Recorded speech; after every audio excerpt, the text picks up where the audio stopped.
Hi everyone, the weather is warming up here in Tokyo. As we are heading into spring, that means sakura. I am not going to lie, when those cherry blossoms bloom, it always seems surreal to me, especially when I go out on a run and I see them in a distance. I cannot describe them. I can't describe it. You have to come and see it for yourself. That's the only way to experience it. Anyway, I will stop waxing poetic about sakura. In this episode, I talk with Brian, Casta, and Derin Porters.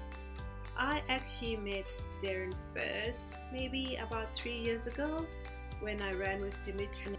His last run the rivers, because he ran all the rivers in Tokyo, which is an earlier episode. Link in the show notes. Both Derin and Brian are very accomplished runners.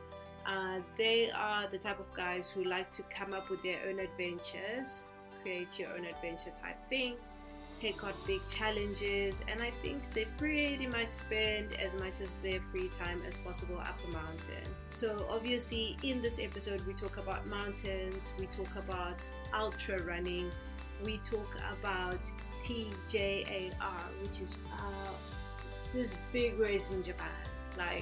Anyway, you will hear all about it in the episode. I cannot tell you all the details here, but it's so interesting, the qualification process, everything they had to go through. And Derin was the first foreigner to qualify. This is not an easy race to qualify for, because you also have to be fluent in Japanese. That's just basic. After that, they have so many other requirements. Here's my episode with Brian and Derin. This one is also available on YouTube, so if you want to see us on video and see the faces, the reactions, please subscribe to the YouTube channel, link in bio as well. Here's my episode with Brian and Derin. Okay, cool. I will start. Okay, so thank you so much for saying yes to being on the podcast. So let's start with introductions. Who is Brian and who is Derin? I'm Brian.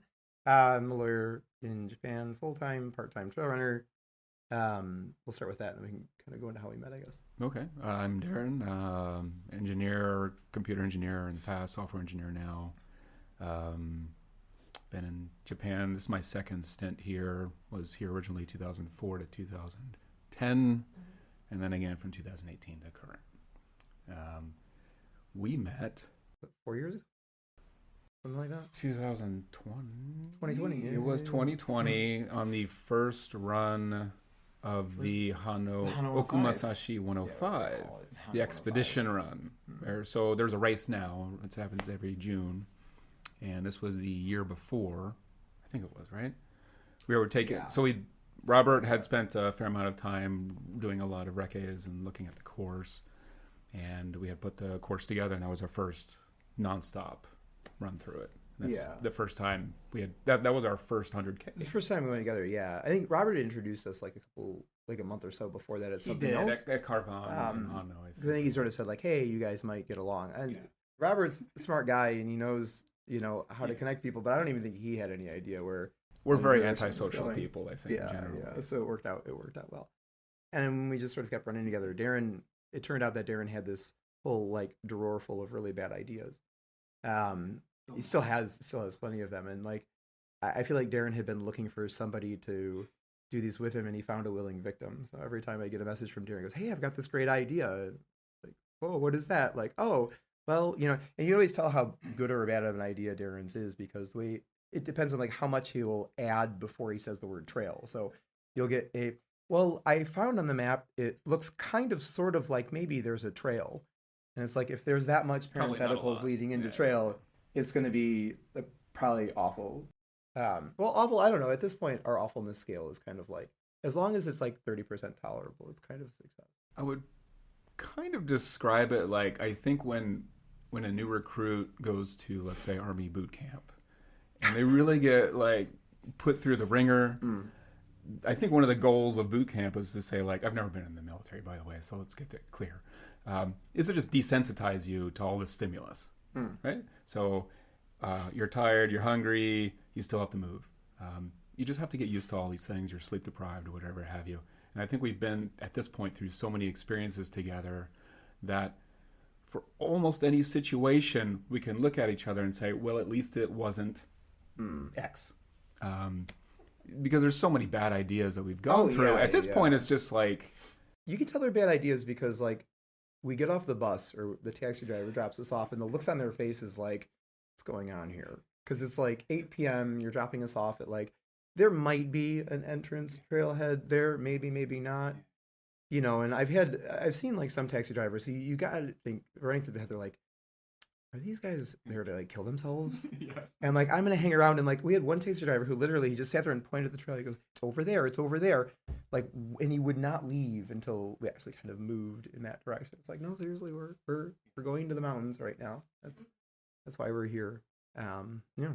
I think it'll be kind of inconvenient to have a couple of missing foreigners. But yeah, exactly. Sure, I mean, you're on the last bus in the middle of the night in the middle of the mountains, And they occasionally, well, I think more often than not, like, do you guys know where you're going? Yeah, because we're foreigners. good. Our bags are obviously a lot smaller than your usual hiker bags. As our bag, we're trail running, so our bag is like yay big, and hikers' bags are like very big. So they're kind of wondering, like, oh, they don't seem to be packing very much for this.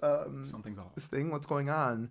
They say they're going up these mountains in the dark. What's sort of happening here? So, do get that a lot. But no, I mean, like, I don't think we would normally do anything that was less than, I don't know, 15 hours, probably. You know, so I would say that's most of the stuff we do is incredibly long time, not necessarily distance, but some of them are really great. Like, we had some really fun ones around, like, Adatara, Azuma, Bondi, and then some really terrible ones, like, for example. That was a terrible run as well. It was, but we went again. I mean, it was terrible, but we knew it had potential, and so that's why we went back a second time. Okay. You know what doesn't have potential? Sendai. Wait, before we go there, I'm going to take you guys back a little bit. So I want to know who you guys are a little bit before we get into the adventures. And I know this is the tricky bit, right? These are questions that our audience will want to know. Why Japan? And I'm curious, how did you learn to speak Japanese? Well, I mean, I've been in Japan for 10 years, and I was in Japan before I went to law school also. So Japan started before law school. I was here for about 3 years. I was in Kagawa, so the middle of nowhere.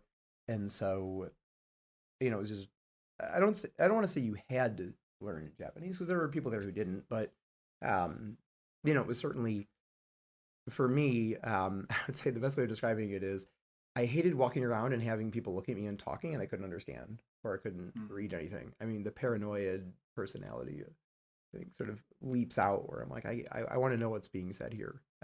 Turns out nothing much. Turns out a lot of language learning to find out they were just saying, like, oh, there's Brian. Ooh. Not as interesting as you thought. Yeah, exactly. Like, you think you're missing out on these deep conversations, and it turns out it's just everyday chit chat like anybody would be doing. So then I came back to Japan about 9 or 10 years ago for work. I was in Chicago, where I'm from, looking to leave Chicago, and Japan had some pretty good opportunities, so I came back. Only intended to come back for a couple of years, and, you know, 10 years later. So that's sort of the why Japan part. Why I sort of stayed in Japan, I think my interests aligned really well with living here. So I'm, you know, obviously I do a lot of running in the mountains. I also do a lot of, or did used to do a lot of scuba diving. I didn't really do much last year, but it's pretty easy access for scuba diving here also. And I prioritize those things over work. I mean, obviously I do a lot of work, but like how I spend my free time is sort of what I would prioritize in terms of where I want to live. And so Japan, I think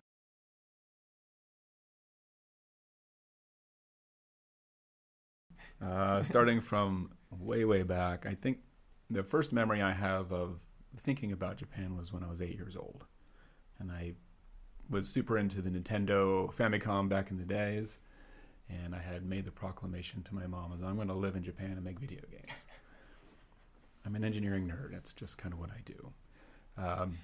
Fast forward past that, I was working as a computer engineer at Intel, and I was signed up on an expat package to go to Israel to do some work at their design center there. And my dad hated that idea because it was right around the time when the news was just exploding, pun intended, with bombs in Haifa and so on and so forth. And, you know, I'm kind of agnostic to those sorts of things. I think there's an interesting experience to be had just about anywhere you can go. But my dad was, at the time, he had a medical device startup, and he tried to like purposely find this avenue for me somewhere else. And there was a partnership here in Japan to work with the laboratory equipment distributor. And he kind of veered me in that direction, asking if I would come out here for help with sales and research and development. It just, between the two, obviously the money angle, Israel would have been a better choice. But I think from the personal interest, Japan was an interesting thing to do. So I came out this way. 2 weeks before I got here, the main contact here quit his job. So it was pretty much a sink or swim sort of situation. Had a lot of really rough times. Part of the learning the Japanese came from that. So I was doing a lot of sales calls with people that are obviously not speaking English. So it's like kind of like Brian said, it's for the first year especially. And I had a couple classes in university, but I was like, okay, I think I'm ready to go. And then I got here, I was like, I have no idea what I'm doing. But when you get here, you get your piece of paper and pencil. You go to the izakaya, talk with like the multiple bosses that you have here. I'm a very introvert kind of personality, and I had purposely made the decision to try to branch out and meet new people and kind of just get outside and out of my comfort zone. And each one of those interactions, you write down words, you write down phrases. When you get home at night, you review them. You try to get them stuck in your brain. So I think I did a really rather good job at that for the first year or so. And then after that, you get super lazy. And it was the reason of why I stayed. About 3 months after I arrived, I met my now wife, and that pretty much spiraled very quickly into a serious relationship, marriage. Now we have 2 children. As I mentioned before, our son is in high school and our daughter's in junior high. And I think in the interim period, we did move back to the U.S. It was for like a work opportunity, but we ended up coming back for family reasons here. And so I'm originally born and raised in the East Coast in the U.S. near Washington, D.C. Shout out to Baltimore. But we had moved to Texas and then to California. My parents and my brother live in California, so we kind of had this mash of experience and then came back. But one of the things I appreciate about Japan is, like kind of as Brian was alluding to, the access to lots of different activities, mountains, ocean, just like everything is going on, right? It's so easy to get to. Public transportation's awesome. It runs on time. People are polite. They stand in line, the very simple things that just kind of take the edge off daily life, they're great here. So yeah, that's kind of mostly it's family reasons why we're here right now for the unforeseeable future, at least. Okay, interesting. I always ask because I think Japan is not an easy country. I mean, there's so many great things about it, like you say, but I also find that, I don't know, I've only been in Zimbabwe and South Africa, but I sometimes feel like, there's something pressing down on you. I don't know how to explain it. I think it's the initial, the surface level contact is great. People being friendly, welcoming, having a chat with you. Getting deeper and getting into roots, that's, I think, where the hard part happens. And just really getting kind of accepted into whatever your community or the broader like culture here, I think can be fairly difficult. Yeah, instead of being treated like a guest, being treated like, okay, you exactly, actually live here, you are a part of this. Sure. That's right, yeah. Sure. As a foreigner, so you're a foreigner or you're somebody who lives here, and we still get treated like slack-jaw foreigners that just like, oh, what are you here for? Like, or where are you from? I live here. Thank you. I appreciate that. I mean, like, you did TJAR, and they were just like Derin, American. Yeah. Which of course you are, but also it's like, but you're also here. Or did you make a conscious choice to be like, I want to identify with the American side? Because I know that, for example, there are some runners who live in South Africa, but they're Zimbabwean. So when they run races, they can say, I'm from South Africa, or they will say, I'm Zimbabwean. Oh, okay. Because you can choose your nationality depending on where you stay. Was it like that for you, or? No, not at all. I think from the beginning, and by the way, Brian was part of this whole process up until the end of the selection. Up until I couldn't put up a tent. Okay. That's its own set of stories. But Brian was along there the whole time. So from my perspective, at least, I think Brian can share his thoughts as well, is that I never really felt like we were treated any differently than anybody else in that group, right? There was never like, oh, America Jin dakara. Or there was nothing like, oh, because you're a foreigner, because of something else, we'll do something nice and easy for you or something. The rules are the rules. And this is one of the things that, like, it's both good and it drives you nuts. Like, the rules are the rules. You need to stick by the rules. Yeah. So throughout the whole process, we were treated equally, going into the race, treated equally. So the same Japanese language test at the end with the exact same time constraints as all the Japanese. Even up to the point of when you're in the race, and this is August 2024 last year, they ask you where you're from. They're not asking you for your country of origin. They're asking you where you live. So I put down Tokyo. So there's nothing on anything that says like I'm from America. It's just I'm from Tokyo. And I thought that was kind of an interesting thing, too. I thought they might have plugged that a little bit or something like, oh, look at our international race. Nope. Well, they did have a couple, like, on their Instagram page. There was, like, the first... Yeah, but that was a photographer photographer at selection camp. It was. I wonder who that was, because I'm thinking, was it Shosan? No, it wasn't. I don't remember who that guy's name is. Yeah. But I mean, like, I think there is a tendency sometimes, and I hear this, with, like, Japan races, maybe not just TJAR necessarily, but there is sort of a tendency to sort of emphasize you want your race to be like international, right? I mean, like I was in a race last year and I put down that I was Saitama because that's where I lived, and then they made like T-shirts at the end saying where like people were from who finished, and then they put down America, Brian, and I was like, well, I never put down America, I think it's just one of those, like, they like to show, like, they're international, they got this stuff, and that's fine. I don't really, like, get offended by it. I just find it to be kind of silly or whatnot, but... I saw that T-shirt. Yeah, and then, like, I never put down anywhere that I was American. I'm like, well, actually, I'm also from Kanto. Maybe you should put me under there, But it was like, I sort of laughed about it, and she commented on it. What's his name? I think... I do think, what's his name? Ryota really would love for his race to be international. Sure. I think, as you said, yeah, he does. And that's cool. Like if you're trying to get your race to be sort of bigger name, if you can get some some non-Japanese athletes in there, I think it's something to emphasize. I think it makes more people feel comfortable about entering into the race and coming over and participating. So for sure. Sure. Yeah. So before we get to TJAR or adventures, because obviously you're out there now running, and you are running in Japanese communities fully, because there is actually a separation between like Tokyo trail running and Japanese trail running, right? Like somehow the two are not mixed.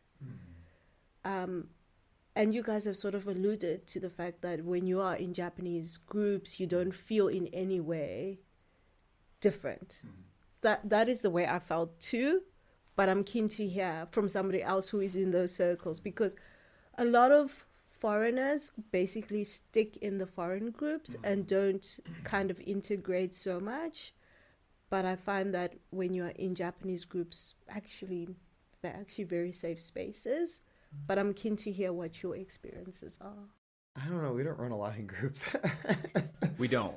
I mean, I think we're both pretty introverted, so we don't join lots of groups. I mean, I think I would go to we went to like the TJAR Tokyo Trail Running, drinking event the other day, and maybe I'll go to like one TJAR run a year, maybe once every 2 years. But we don't actually join too many groups. I think.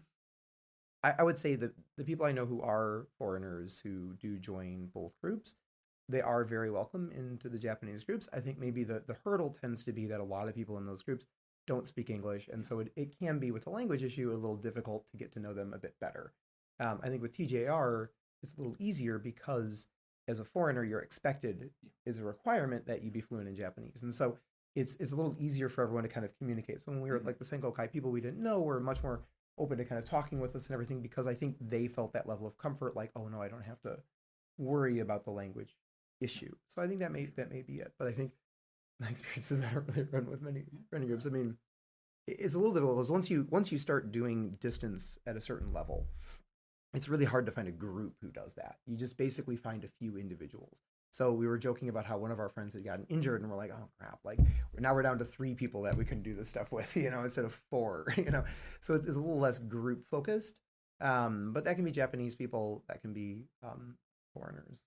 Either way, yeah. Mm-hmm. Yeah, I think that's right. I think it's what you would kind of consider the stereotypical Japanese modesty, and the Japanese people that you find in TTR, they might not be super fluent in English, but they're going to put themselves out there, make the effort, make a bunch of mistakes. It's fine. Like, nobody cares. It's completely welcome. But I think there's just a thing about Japanese people. They're super self-conscious about their ability to speak English, even though they communicate just fine.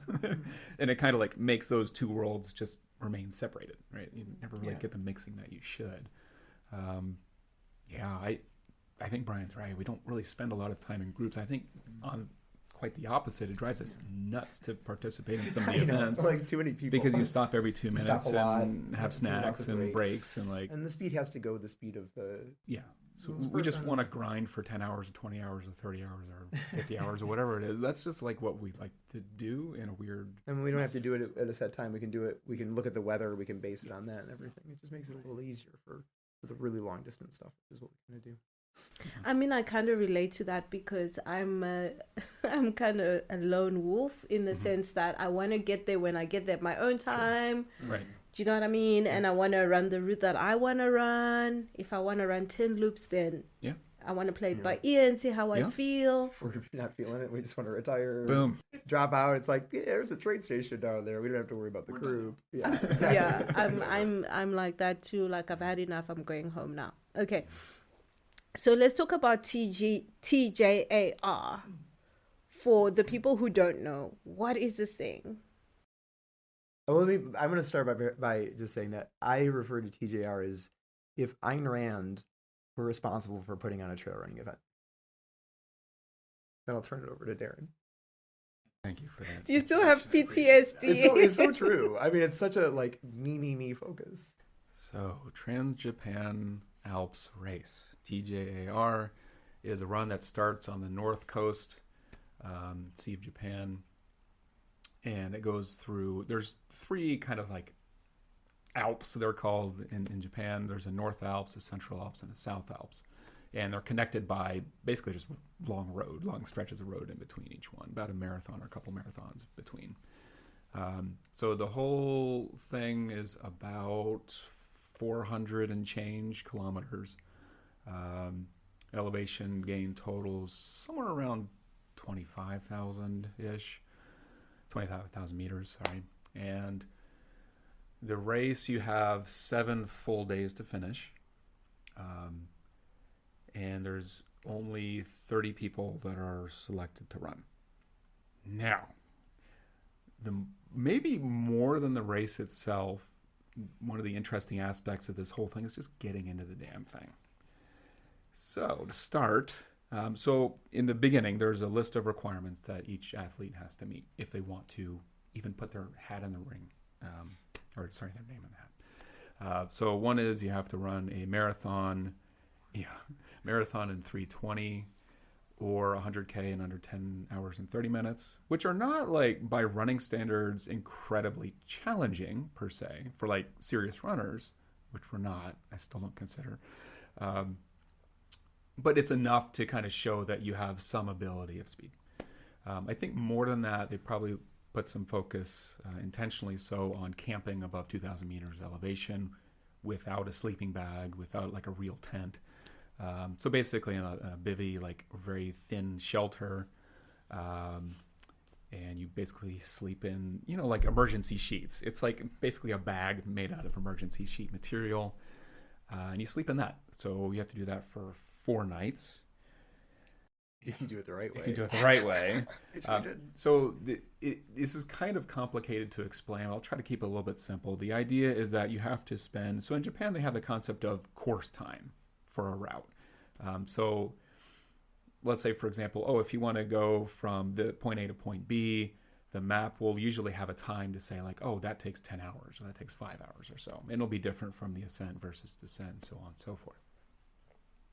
So for Trans Japan Alps Race, if you want to participate, you need to do back-to-back days of 20-hour map time at least 70% of map time. So if it's 20 hours, and that's what, 14 hours that you have to finish each day in, you do your camp. You have to take a bunch of pictures of your camp setup. You know, like a passport picture where they have like, you can't have sunglasses on or a hat or like a scarf on or something like that. So basically it's like that. It's like, there's this way is okay, this way is okay, this way is not okay, this way is not okay. It's really ridiculous.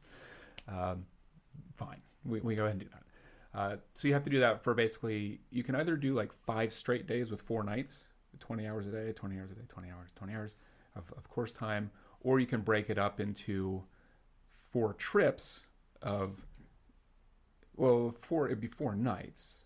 So it'd be 2 nights. Oh, that's right. You do have to do, okay. So at least one of them has to be a 3-day, 2-night thing. The other ones can be like 2 days, 1 night, 2 days, 1 night.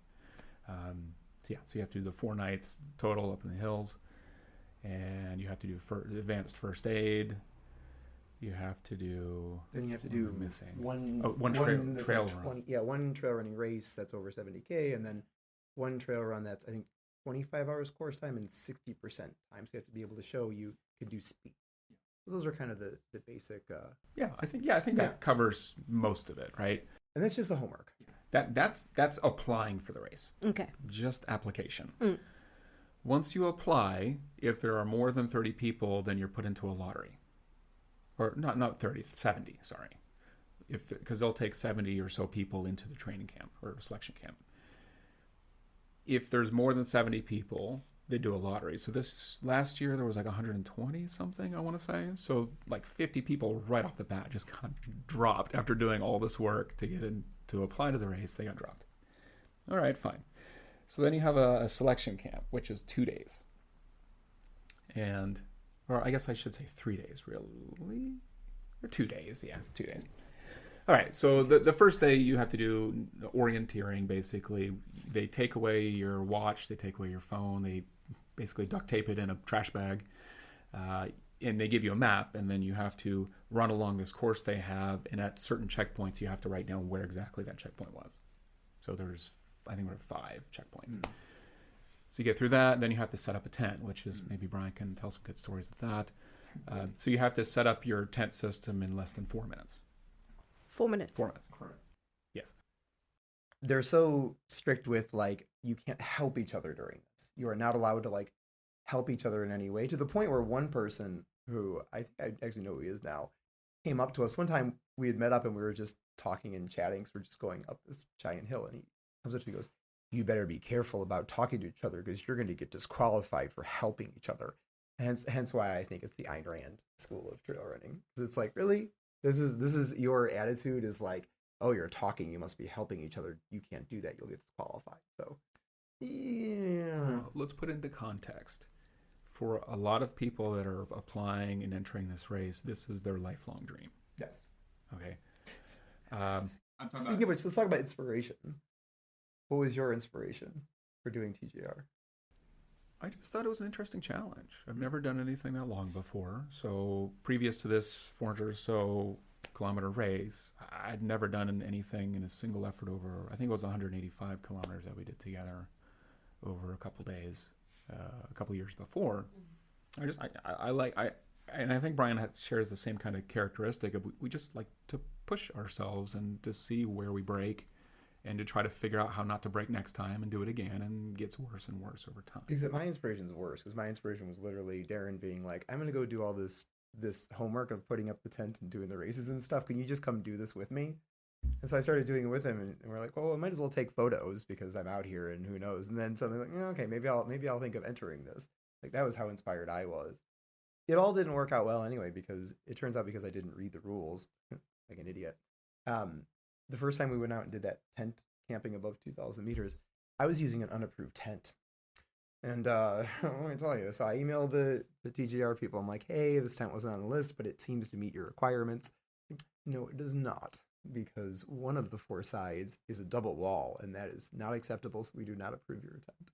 So after doing all of that stuff, it was like, oh, none of this counts. So immediately I send a message to Derin. I'm like, okay, I'm done with this. Like, this is so stupid. I can't believe, like, because one of the 4 walls is technically a double wall because it had like an extra zipper on it. Like, this all doesn't count. I'm like, this is the dumbest thing ever. I quit. Next day I went out and bought one of the tents on the list. And he went and repeated his homework. And by the way, Derin decided this at like the end of August. So if you're trying to go out there and do nights of camping in the Alps, you know, September and October are not the ideal times to do this. So we're in like October, and Derin screwed up one of his overnight things too. So we're out in October trying to get this stuff done in the Alps, which is just like, thank God for down booties, because my Lord, I think without those things, that would have been a wreck. Yeah, for sure. My screw up on one of these overnight trips that I was doing on my own was I had stopped for the night at an unapproved location. Like it was about 1 kilometer away from an approved location. And number 2, I started the next day's effort at 11:50 p.m. or so. You have to cross over midnight for the next day. That's the face that I'm looking for, and that's how ridiculous this thing is. Yeah. It's just like you have so many opportunities to just say like, look, this is so dumb. Why are we still doing this? Well, we've come this far. We might as well just finish the job. Yeah, it's great. Okay, so here you are. You are now at the training camp, doing everything that you need to do. And then what's next? What's the next step? So we're at the tent, setting up your tent and everything. Set up the tent, and then that's it for day 1. Day 2 is another trail run, and this was just a straight up trail run plus road. And that's basically it for day. And then at the end of day 2, you have to do like a handwritten test. You get 30 minutes. All of the questions are in Japanese. And they're like, oh, well, it's just 10 questions. This is fine. Except every question had like 10 parts. So it's just like, you know, and of course we're not native Japanese speakers, so it takes us longer to read this stuff and longer to write answers to this. So that part was quite ridiculous. I hope they enjoyed all of the hiragana that I threw down, because I did not have time to think through the kanji for this. The run though, I would say day 2, there was like torrential downpour of rain. So they actually changed the course a little bit for day 2. And they're like, you know, and then we got out there. So I knew that I failed on day 1 because the tent was the last part of day 1. And I knew when I did the tent, I knew it was done. I mean, Derin being the kind friend who was like, no, you have a chance. Don't worry. I'm like, no, this is over with. And I knew it was over with. We go out for day 2, and it's pouring rain. Now, if I still thought I had a chance, I would have worn my rain gear. I don't wear rain gear. And so I would have worn this if I thought I had a chance, but I knew I didn't have a chance because I knew if I didn't wear the rain gear, the people who ran it would be like, oh my God, he's not wearing rain gear. We can't let him into this thing. But I knew I'd failed. So I'm like, screw this. I'm going to do it how I normally do it, which is not wear rain gear. It was incredibly obvious that I was not wearing rain gear because everybody else is wearing their rain pants and whatever. And you have to call out each name and number and say your name. And I'm like, oh, I'm out. So no rain. 2 in the morning? 2 in the morning. Yeah, 2 in the morning. It wasn't cold enough to be wearing it. What do we need it for? So day 2 was that, downpour in the rain, run, get to a barn which may or may not have had animals killed in it just the day before, and then do like a handwritten test while sitting down on aluminum chairs. Yeah, it was good times. Yeah. Good times. Oh my gosh. That test was bizarre. It was everything you kind of expected though. It was a lot of questions. For 30 minutes, even for a Japanese person, I would imagine that was a lot for like 30 minutes. It's things like if you have hypothermia, what should you do? It was like, what temperature is your body when you get hypothermia and stuff? And it's, you know, I don't know how much of this actually matters because like you're not out there with a thermometer in your mouth while you're running. It's like, oh no, my body temperature is up to 39.2, or my body temperature is down to 35.5. I guess I have hypothermia. I think you missed a part. We both missed a part of the selection camp. On the first day, before the tent set up, you have an emergency simulation. Oh, the emergency simulation part. Yeah, we have to do the emergency simulation. Last events in 2022, they asked runners to tape up their ankle as if they had a sprained ankle. This year, they asked you a question. Basically, had 3. The idea was there's a massive typhoon coming. You're on the ridge. You're above elevation. You have hypothermia. You're starting to have hypothermia. What do you do, right? And please tell me 3 things that you would do. And you want to go? I think I wanted to answer like nothing. I don't get hypothermia. Thank you. But like, of course, I can't say that. So I actually said like, oh, put up the tent and get out your sleeping mat and all, to get yourself up off the ground. I actually gave all these answers, and they're like, okay, now go do this. So I actually had to set up my tent even then. I think this is what really screwed me up for the tent test was I had to like jam all my tent stuff back into my bag really quickly and go down. I actually set up my tent before that even. You didn't do that. You wrapped yourself in your emergency blanket. That was very smart. It was smarter, I thought. Smarter. So yeah. I was a little too safe. The ironic thing just being that you had to set up your tent before successfully in the middle of the mountain in a harder location, and then screw it up in the down on the ground at the campsite. That's awful. It's just like a real kick in the crotch to have that kind of experience. It's funny like when they asked you for your 3 things you would do, and then they said, yeah, go do it, and they're just recording you on the video camera the entire time, and it's like I'm taking my clothes off, like changing, putting on another jacket and pants. Or when good God. He asked, my third thing was I would eat food because you want to raise your temperature your body temperature by eating food. He goes, oh, like what food would you eat? I'm like, well, donuts. So I had to pull out and show the video camera this bag of donuts I had. I'm like, this is what I would eat. So I think what kind of makes it worse is they kind of ask you, mite kudasai, like in a very calm, polite, with a kudasai after it, very like, right? Yep. Yeah. Yep. The thing is, so one of the ideas of this whole race is that it's entirely self-supported, right?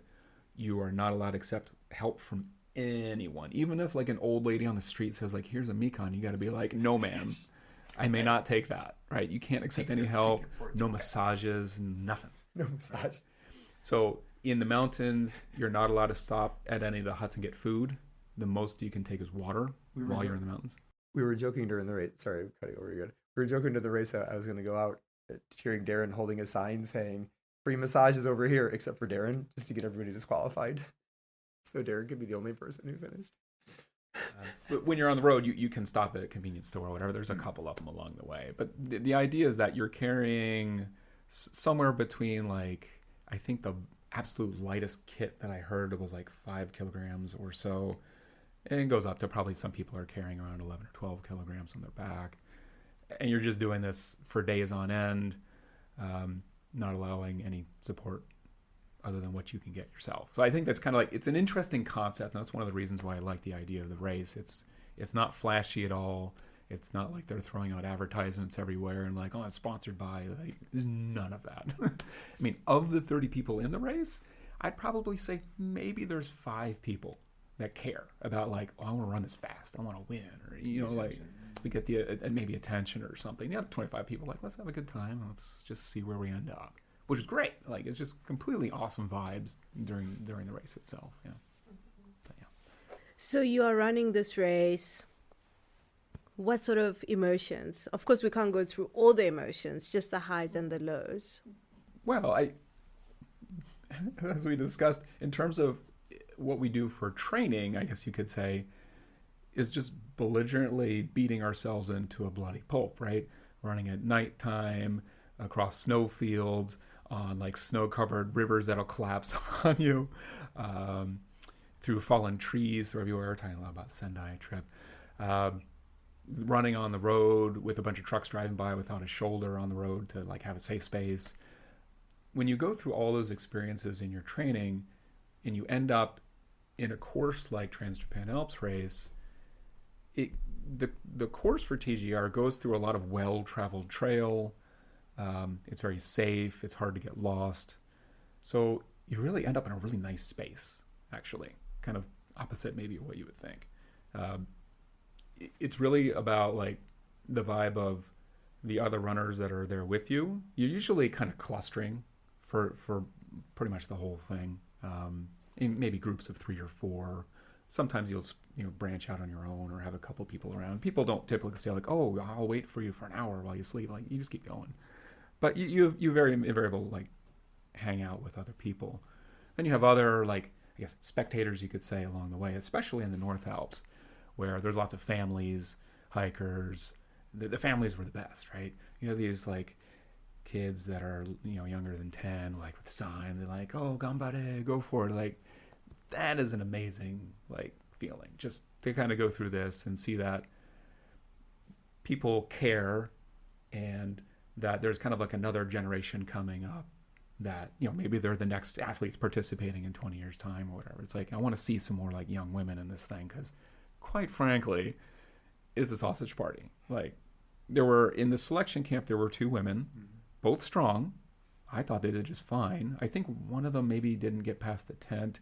One of them did, but she didn't get selected in the lottery for the actual race, which is like, talk about a harsh reality, right? You get through this selection camp, then you have this lottery to get whittled down to 30 people, and you don't get picked in that. And you spent years, and this is kind of what I was talking about, like, some people, it's their lifelong dream, because maybe this is their 4th go at it and they still haven't gotten into the race, right?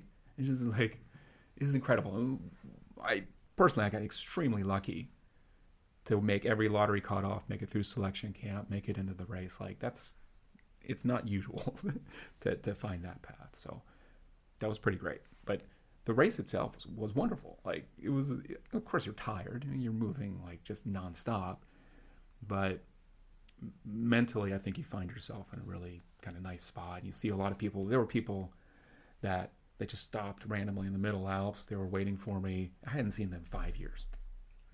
Right. It was great. You just give them a big hug, like, thank you for coming on, appreciate it. And like, just like, it's such a great like experience to have gone through the whole thing, and just chatting with everybody. Just loved it. It would have been better if this guy was there too, but he would have been way out ahead of me, so maybe I wouldn't have seen him anyway. But yeah, it was great. So are you going to try again, Brian? We're both trying again. Yeah. Are you going to try? So I did not finish.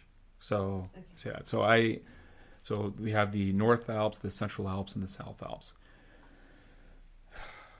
On the approach to the South Alps on the road, feeling good, still running. My legs are actually moving in a running fashion very well. And like, it was super hot. Probably it was over 30 degrees C, I think it was. This is in the middle of August, and I was with another one of the runners, and we had stopped by a creek, and I am so dumb. So I had my socks still on, and I got in the creek, I played around, cooled off, and then I put my shoes back on with my wet socks, and then like, there's like a massive like uphill and then downhill on the road to get to the checkpoint. Just blisters, just like incredibly horribly. I had to do a bunch of like foot surgery when I got to the checkpoint. I tried to rest for an hour or 2. I knew it was a lot of trouble. There was a typhoon coming into the area the next day. I was like, okay, nothing about this is good. I leave the checkpoint, go up into the South Alps, getting close to the first major peak, and I just knew it wasn't like, I didn't want to be the first foreigner admitted into this race that had to be rescued by helicopter or some dumb stuff like that, right? So I was like, okay, I'm going to take the safer route. I don't want that kind of attention. And I just came down the mountain very slowly because my feet were just like destroyed at that point. So yeah, I don't regret that decision at all. I wish I was smarter with my feet. Again, these are things you learn, right? You try, you fail, you do it again, you get better. But I have a hard time completely letting it go. I have to do it now. So we're both entering or intending to enter again. We're going through the race requirements and all that stuff. We'll be doing the homework, the camping at elevation again this year to get ready for 2026. Okay. I mean, this is the thing with ultra running, right? You run a race or you have an event. It's almost like problem solving. And one day it's your stomach, and then you solve that problem. And then the next day it's the blisters. And then the next day it's like different things that you have to manage. And it's almost like every race you're kind of problem solving until maybe 1 out of 10 or 1 out of 5, you have the perfect race. Everything's just, then it is what it is. The thing with DNFing, I DNF'd years ago. It still haunts me. I suppose I, at some point, have to go and finish that course. and deal with my demons. That's why we like ultra running, right? You're going into the unknown. It's not at that point about your pure physical ability. Can I run a 2:10 marathon or something? It's like, it's so much more mental at that point. Things you have to problem solve, like you said. You have to figure it out. You have to fail repeatedly. It just, like, the key thing is just being stupid/stubborn enough to just keep doing it until you get it right.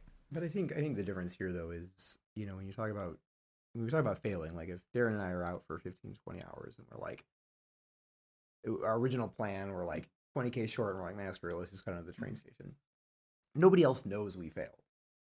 Failure is even the right word, but nobody knows we didn't make it yet because we didn't share with those plans afterwards. The thing with like big events like TJAR or, even like the Senkokai is failing is very, very public. Because all your friends know you're doing it, they're cheering you on and stuff. So it's like you said, it can be a bit more difficult. Like I didn't even get into the race, so I don't know how that would be, but even just like screwing up my tent setup, you can hear my voice. Like I've been beating myself up with it every single day since it happened. So like, yeah, you go through those failures and they're not fun. Failing sucks, but you can either just give up and not do it again or go out and try it again. So when Darren's like, oh, I think I want to do this again, I'm like, okay, well, I'll do it again too. When I spoke to Kyo, the last interview we had, he said in his mind, he's already calculated that everything is at 80% failure rate. So I don't know, 80%'s all. What did he say? That's a pretty high. Did he say 80? Well, he said a percentage, but in his mind, he's like, he kind of knows that if he's running at that failure rate of out of 10 things, these things are not going to work out, then he's quite okay with it. Sure. I think latching on to that point, if you're not failing, you're not doing it right. You're not growing.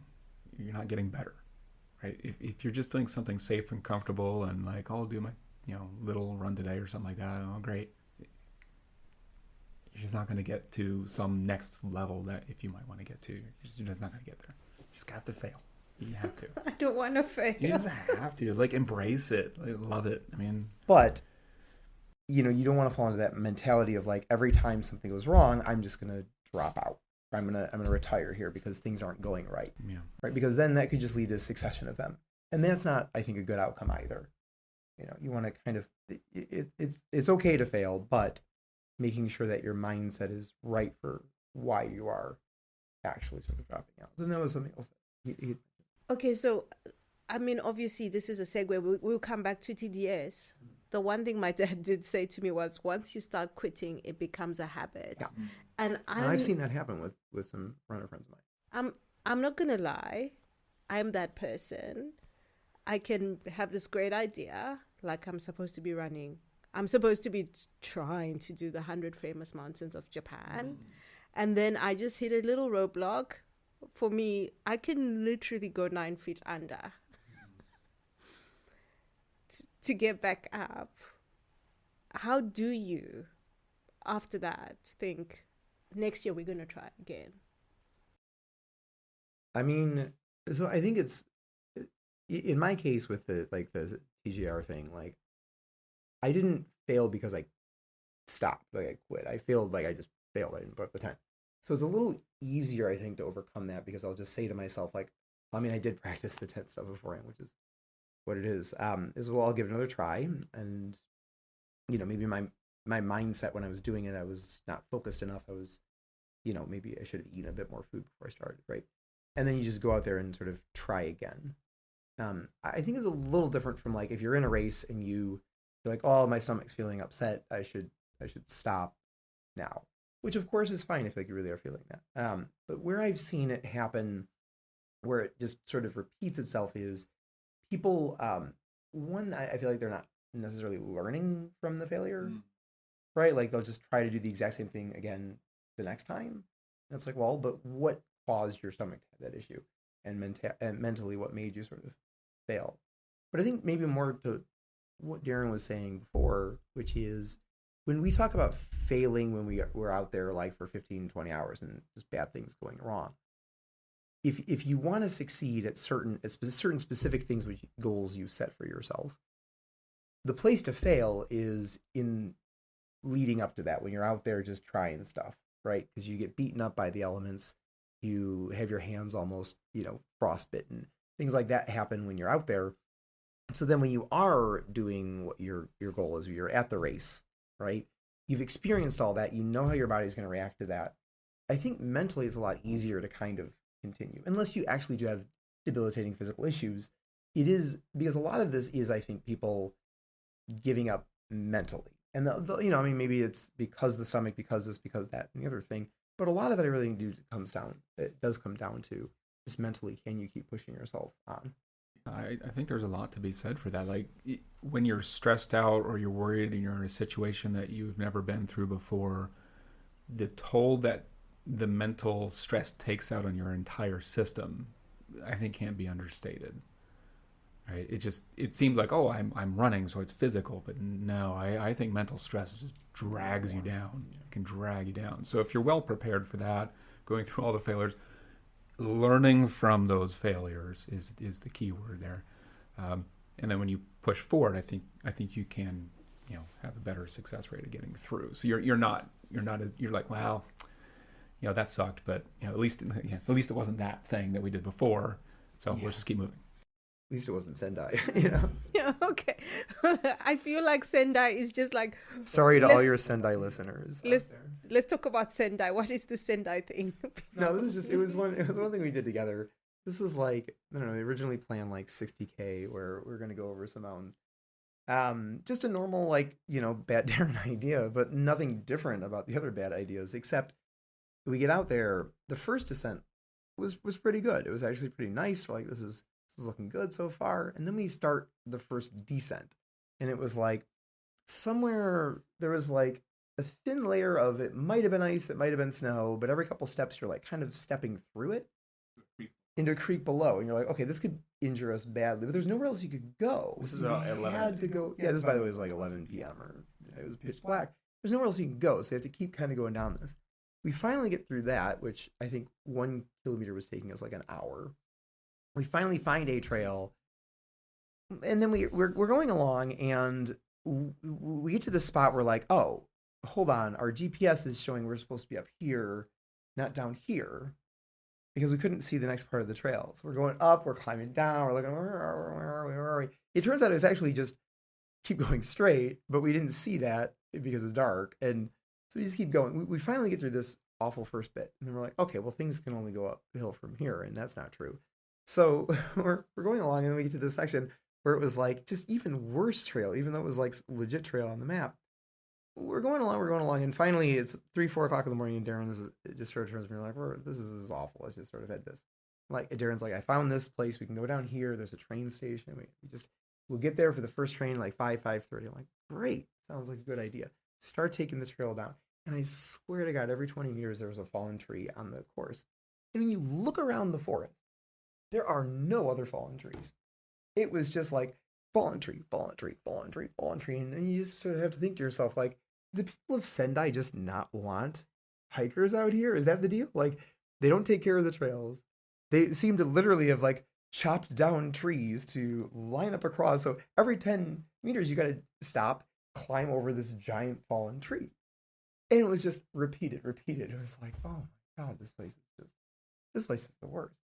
It really was. So that was Sendai. We joke about it because anytime we have like a bad experience or something, we're like, well, you know what? At least it wasn't Sendai. I would like to ask the gentleman from Illinois to explain the second time that he was dumb enough to... Okay, so the next week I decided like, well, I want to go back because there's one mountain we didn't go to, but I'm not going to use those trails. I had this great idea where I wouldn't approach it from Sendai. I'd approach it from whatever the other prefecture, Wakai maybe, prefectures. I was going to go from the north part down. And there was a typhoon that weekend, which was not helpful for this. So it turns out the trails that way also are terrible. So approaching Sendai from other directions, also not a good idea. And I get to this, like, it was on the map, on Yamato Kogen, it was like this small stream you have to cross. And I was like, oh, that won't be a problem at all. I get there and it's just this raging river because of the typhoon. And it would have been like water up to my waist and like really, really fast. I'm like, okay, so do I just like sit here in the mountains and hope for the best? Like, what do I do? So I ended up like bushwhacking it for 2 or 3 kilometers. So I finally found a bridge somewhere that could get me across this river, which was just a good reminder that, you know, Sendai was a bad idea. And then Sendai was like, oh, you want some more of me? You're back? Okay, we can play this game. So to any of your Sendai listeners, I apologize for saying negative things about Sendai. To your non-Sendai listeners, go somewhere else.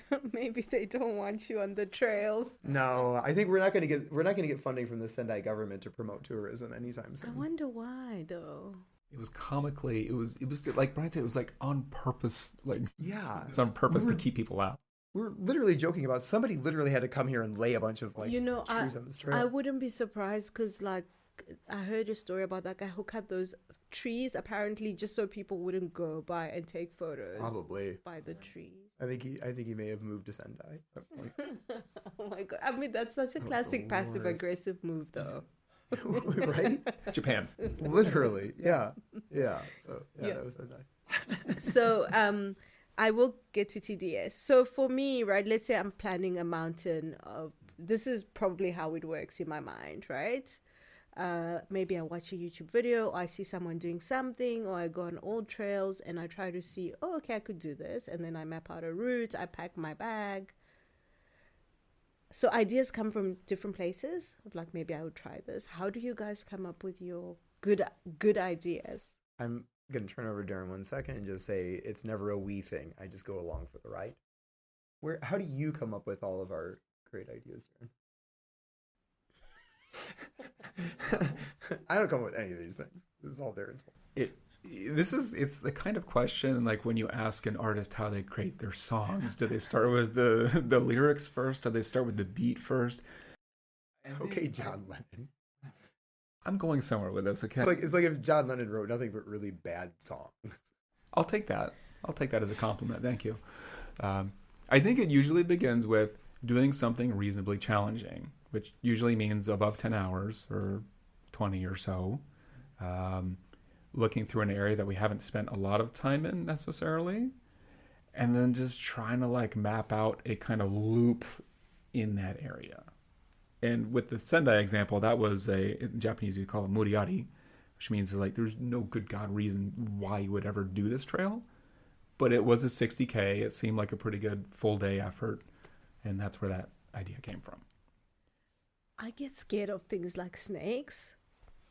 I see snakes, guys. Like, I'm not lying. Like, I will go on a trail. If there is a snake, I'm like praying, God, please, I don't want to see it because I will see it.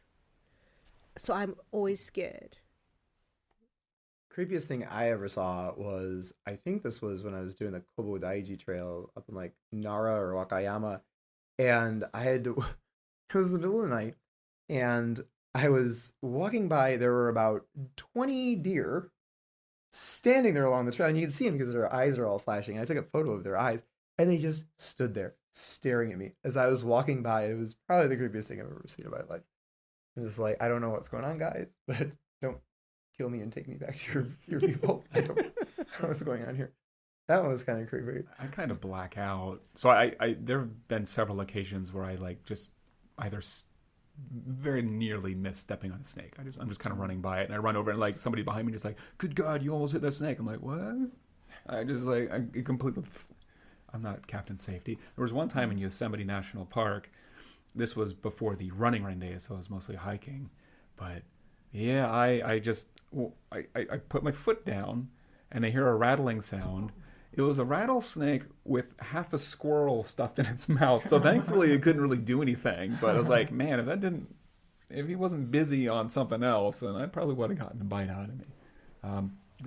I think it's one of those things where you can step out in traffic and get hit by a car. There's a probability, there's a risk involved with all of this, right? It's not risk-free, and neither is walking to school or your work, right? You accept that risk and you take the reward that's better than the risk. Speaking of people who take risks, I think this might be a good time to break out the Otake story of people who should be afraid of things in the wild. So, this is not for your young listeners. So, Derin came up with one of Derin's brilliant bad ideas was the TJAR pilgrimage course, which starts in Kintoki, goes all the way up to Chichibu and then down to Hana. It's 180K, 12,000, 13,000 meters of ascent, something like that. And you cross all of the major mountain ranges around Tokyo.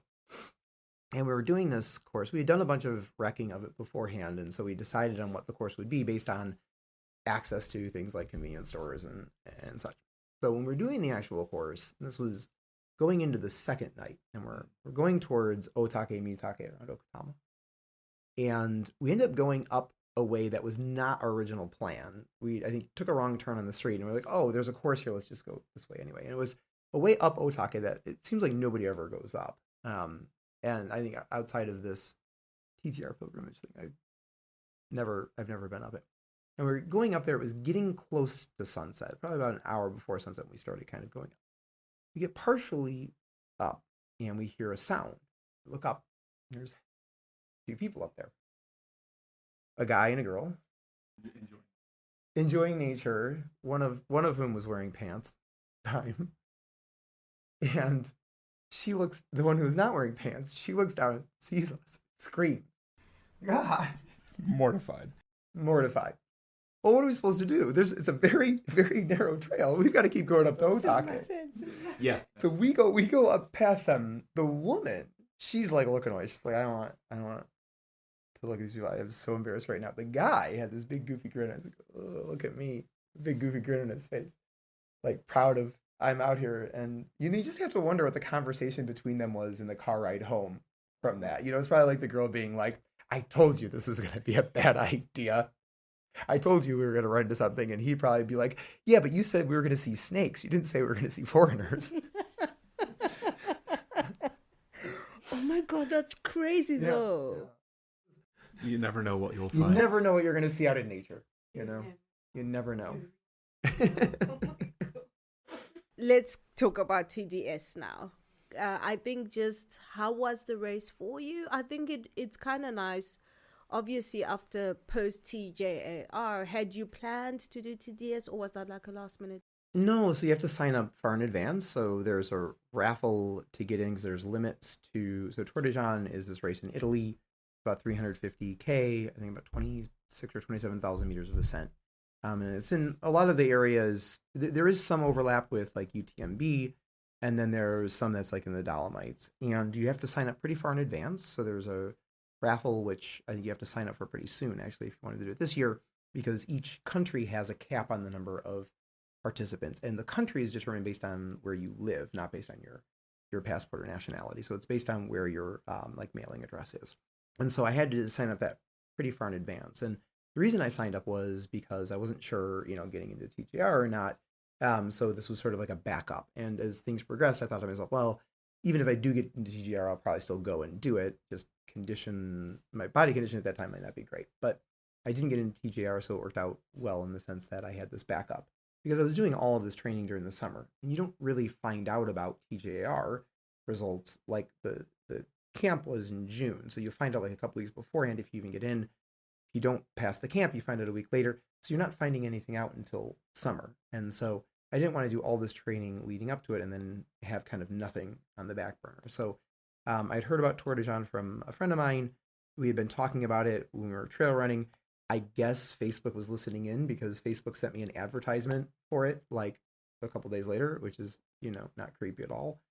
And then it was like this raffle, which I entered, got in through the raffle and signed up. And so it was just sort of a backup for, that. And then when I didn't get into TJAR, my focus shifted to training for that. So I basically stopped doing any road running because there isn't really not much road running in Trans Japan, but there was in TJAR. So I sort of eliminated that part and just really focused on, I think I ran up and down Kai Komagatake, 20 times in the summer. By the way, I ran up and down Kai Komagatake 20 times during the summer. Not once did I take the extra 20-meter turn to go up to the actual peak the entire time. So take that, Kai Komagatake. So that was training for it. Went out there, and in terms of food, like I'm not really a gel guy, but I bought a lot of like danishes, strudel, things like that, like baked type goods, in terms of planning. But I would say, Trans Japan, for people who want to do a very long trail, like a very long event, because this is like a 200 miler, I'd say Tour de Jean's pretty ideal because unlike TJAR, which is entirely self-supported, this one is like incredibly well supported. There's aid stations every once you get past sort of the beginning, there's aid stations every 10K or so. There's mountain huts all over the place. And then every 50K, there's what's called like a life station or base or something like that, where you get your drop bag, you can sleep, there's food, there's meals, and some of them have showers, a lot of them had, you can get like a sports massage. So it's sort of like the glamping version of incredibly long distance trail running. So basically the opposite of TJAR in that sense. So I was using my 12-liter bag the entire time. I never had to carry more than a liter of water. I don't drink a lot of water anyway, but even then, like a liter was sufficient for anything in between. So it was good for that. I would say the things that I didn't like, it is a very well-attended race. I think there's 1,100 people in it. They start in 2 different waves, but even then you're starting with 650 people or something, or 550 people for that first wave, which I was in. I don't like being around a lot of people, and that's one of the reasons I don't do racing. And starting with that many people, you hit this like traffic jam going up the first mountain, and you just basically are like kind of walking up this mountain with everybody's pace. And there's a lot of people around me for the first day and a half, 2 days. And so I would say that part I did not like as much. But once day 2, once I got out far enough ahead, I stopped seeing people for hours on end. It was so much more up my alley. So, get away from people and, it works out well. So the aid stations, a lot of people, when they go through this, they'll do like sleeping. I'm not sure what your strategy was for TJAR, but you'll sleep for like an hour or 2 here or there. I am more of the, I don't get much out of an hour or 2 of sleep. So I had intentionally planned to sleep about 5 hours in 2 spots. And I did do that. 4.5 hours the first time, 5 hours the second time. The one thing is, though, when you stop that long, a lot of runners pass you. But because I was getting so much energy back, I could get up, wake up, go, and then I started passing them.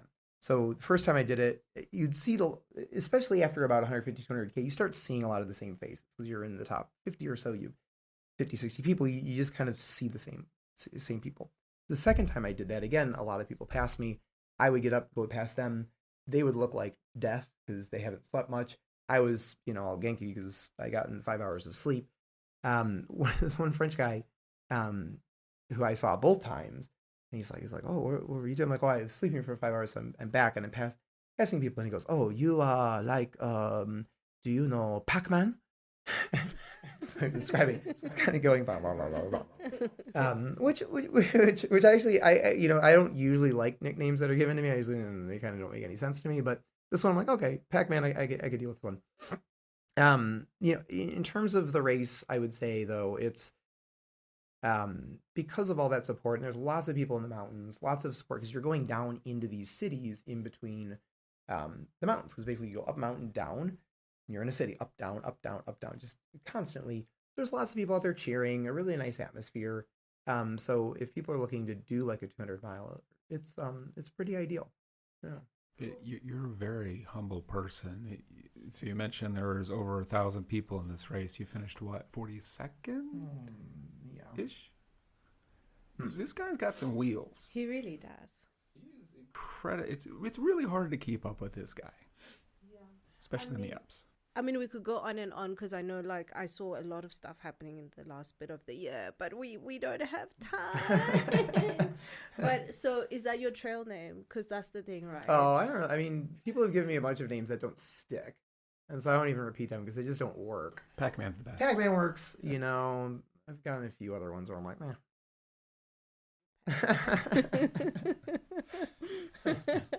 Okay, only because we're running out of time. Let's get on to the fun questions. Oh, the ones until now are not fun. I'm quite enjoying myself as it is. Oh. Okay, book recommendations. Like trail running books or any just books? Any books. Well, I just finished the first book in a 3-part Stalin biography, which is pretty good. Whoa. It was only 1,200 pages, and the second book's about 1,500. So I don't know if your readers are into that. She said recommendation. She didn't say what you're reading. Well, I liked That's it. a recommendation. Maybe there's something in there. So who wrote it, and what's the name of the book? I don't know. I read a lot of books. I mean, I read like 150 books a year, so I'm not sure if I have a good one. My favorite author is probably Roberto Bolaño. I love everything he's written, but really 2666 or Savage Detectives are incredibly good. Yeah, that would be my recommendation. Don't read Ayn Rand.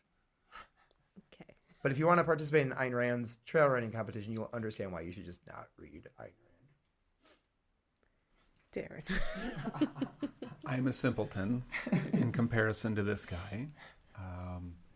I think one of the books that I've read in, let's say, the past 5 years or so that I really enjoyed was Tommy Caldwell's The Push, describing his climb up the Dawn Wall in Yosemite. I think there was a lot in there, just kind of overcoming thing. Like he was a professional climber, and super well known. Kind of grew up from an early age. Just like the way he was brought up by his father, who was also a climber, was nuts. Like the things he was doing in diapers. Becoming a climber, having his finger freaking chopped off in like a home renovation accident, and then still climbing at extremely high levels after that. And with the Dawn Wall in particular, just I think more than I did this thing, it's more just like the absolute grind that goes into getting to that place, right? All the behind the scenes work, if you will. I think for me, it's kind of inspiring to just read tales like that and be like, oh yeah, I'm doing dumb things and maybe it'll pay off eventually. It was a great read. I listened to an audiobook as well, and that was also recommended. But yeah, I like books like that. Like it's mostly just kind of like biographies and whatnot. Okay, and then TV series, movie, or YouTube channel? I don't watch I watch enough for both of us. At all, ever? I mean, I've seen like The Wire, The Sopranos. I've seen like a million years ago. The Sopranos is a solid recommendation, though. Sopranos, I liked what I watched. God, you're old. How am I supposed to be able to run as much as I do, read as many books as I do, and watch TV series? It's for actually a lot of people who do long distances. When I ask this question, a lot of them are like, "We don't watch any TV at all." Oh, I watch a lot. It's a trade-off. You have to find the time to do stuff, and I prioritize other stuff, so I just end up not watching a lot of. The train ride home. Oh, I'm sorry. Yeah, I have 2 books in my bag right now. What do you think that I'm doing on the train ride home? So I will make up for him. Yes, please. I'm going to give 3 series. Cool. One that I watched just repeatedly, and Brian knows about this, and I download episodes just watching the way home. It's Always Sunny in Philadelphia. Oh, I have seen that. Incredibly huge fan. I love that show. Just Toll Troll. It's just like, it's so wrong. I like wrong comedy, just things that shouldn't be said. Another one, recently, I think Squid Game I love. I'm big into the kind of dystopian things. Severance, lately, huge into that one. It's an Apple. I've heard of those. Oh, great stuff. Yeah, those are the kind of varieties. I've heard Severance is good. Oh, it's good. I haven't watched the Japanese Squid Games. I haven't watched the Japanese one, but I watched a Japanese one? You mean the Korean? It's a Korean show. No, it is Korean.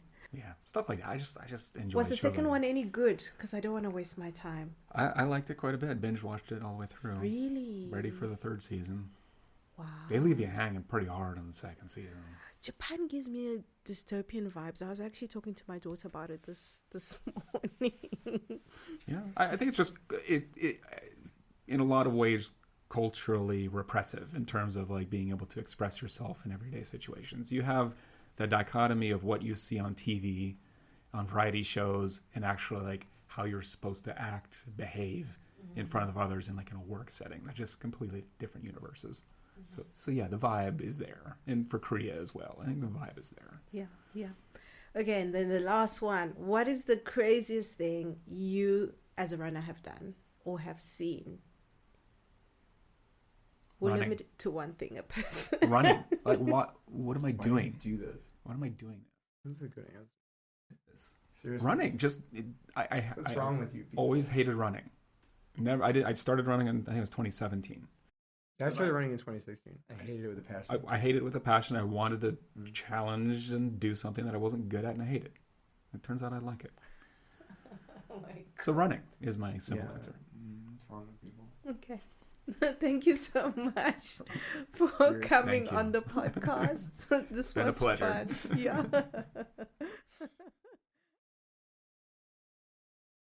Thank you so much for listening. To support the show, please follow us on Instagram @TheRunningVoyager, or please leave a rating and review on iTunes or Spotify. It doesn't take much, but it means a lot. Here's to a week full of great adventure. Cheers!